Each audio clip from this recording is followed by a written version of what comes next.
Você está assistindo Clique Entrevista. Só aqui na Clique.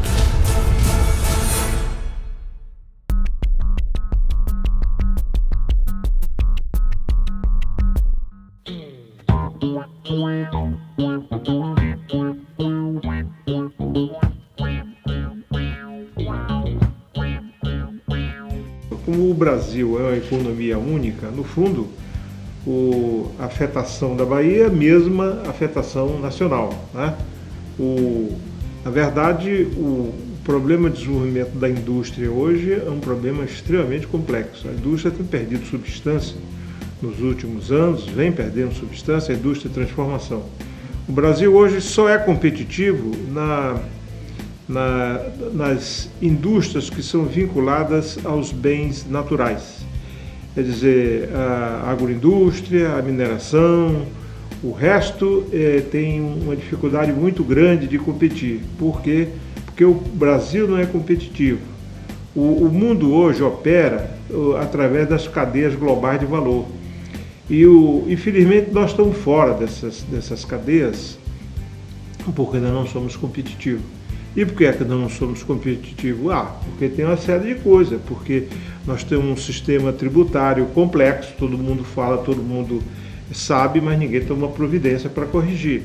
Nós temos uma infraestrutura ruim, né? Nós temos uma taxa de juros que melhorou, mas ainda é não competitiva. Enfim, a somatória disso tudo, nós temos um sistema de educação que não é bom, né? Então a somatória disso tudo transforma o país numa economia não competitiva. Então, essas mesmas coisas ocorrem aqui na Bahia, né? Então a indústria luta contra esses fatores que são anticompetitivos e nós atuamos muito nisso para tentar ajudar, tá, certas indústrias, quer dizer, defendendo a execução de uma infraestrutura de qualidade, não é? Influenciando nacionalmente no sentido de tentar modificar esse padrão de custos, né? Enfim, é uma luta muito grande que a indústria tem para, vamos dizer, ser bem sucedida com esse quadro que eu acabo de escrever.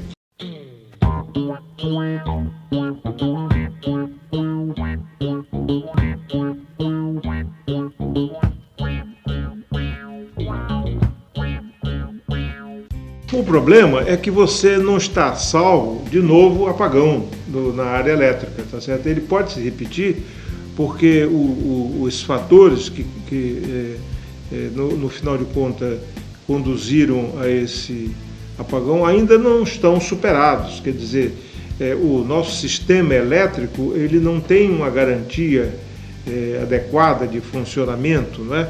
Bom, e isso prejudica demais alguns setores nossos, principalmente a indústria química. Quando ocorre alguma coisa desse tipo, tem que reposicionar toda a produção, tem que secar e às vezes leva dias para se fazer operações nesse sentido, né? Enfim, não há muita solução à vista, porque isso exige investimentos de duplicidade de linhas e uma operação melhor, coisas dessa natureza, e enfim, tem que se trabalhar para que a gente melhore esse tipo de... Fora isso, ainda tem o problema de qualidade de energia no interior, que ainda não é satisfatório, e isso afeta a produção das empresas também, e esse é mais permanente, com que também nós estamos sempre atentos a essa coisa, tentando resolver com a empresa, mas é preciso investimentos, tá? Nós investimos pouco na infraestrutura, nós temos que buscar uma maneira de investir mais, e este aprendizado que o Brasil está passando ainda não é satisfatório para você ter a garantia de que nós vamos ter investimentos suficientes na nossa infraestrutura.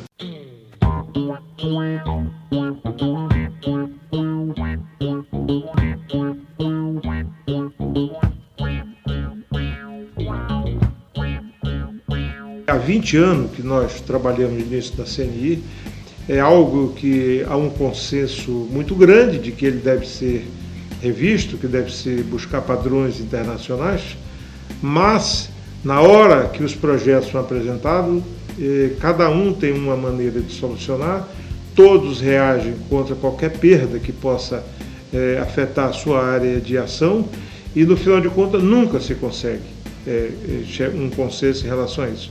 Eu me lembro que uma vez foi nomeada uma comissão no Congresso Nacional, alguns anos atrás, que tinham 36 membros, 35 votaram a favor da execução das medidas que estavam sendo propostas para mudar essa legislação, e ela não foi à frente. Não foi à frente porque o único que votou era o relacionado com a Receita, e a Receita Nacional é quem comanda essa questão aí.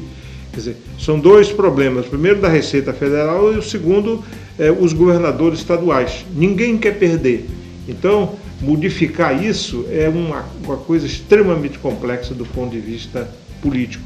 Racionalidade existe, as pessoas não precisam estudar mais nada, porque isso está mais do que suficientemente estudado, mas não há, vamos dizer, um consenso mínimo para se fazer uma modificação tributária. Eu diria até coisas menores, como vem ocorrendo aí na área do ICMS, já está há meses no Congresso e não se consegue um acordo minimamente para você ter um padrão de legislação nacional do ICMS.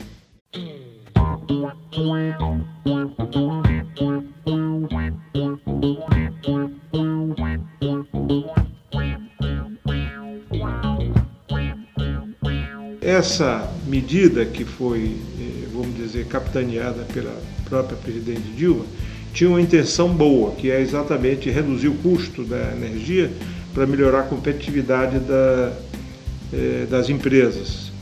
Acontece que até agora os efeitos, por uma circunstância ou outra, não se fizeram plenos. Basicamente porque o sistema nacional de produção de energia ainda não tem defesa contra a falta de chuva. Ele é essencialmente baseado na hidroeletricidade e modernamente muito baseado em usinas a fio d'água, e o que ocorre é o seguinte: se não chove, não tem energia.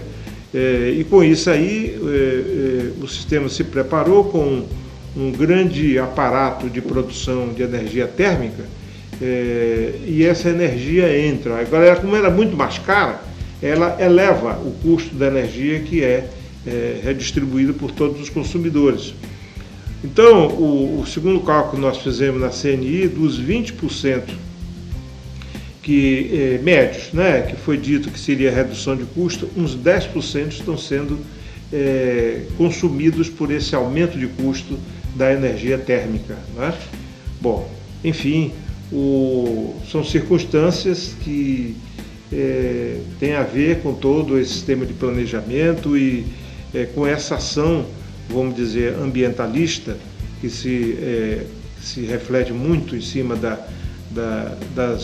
dos reservatórios das hidroelétricas, que fazem com que não se tenha uma reserva grande de água para enfrentar o tempo seco, e faz com que, então, quando não há chuva, você reduza a produção de energia elétrica.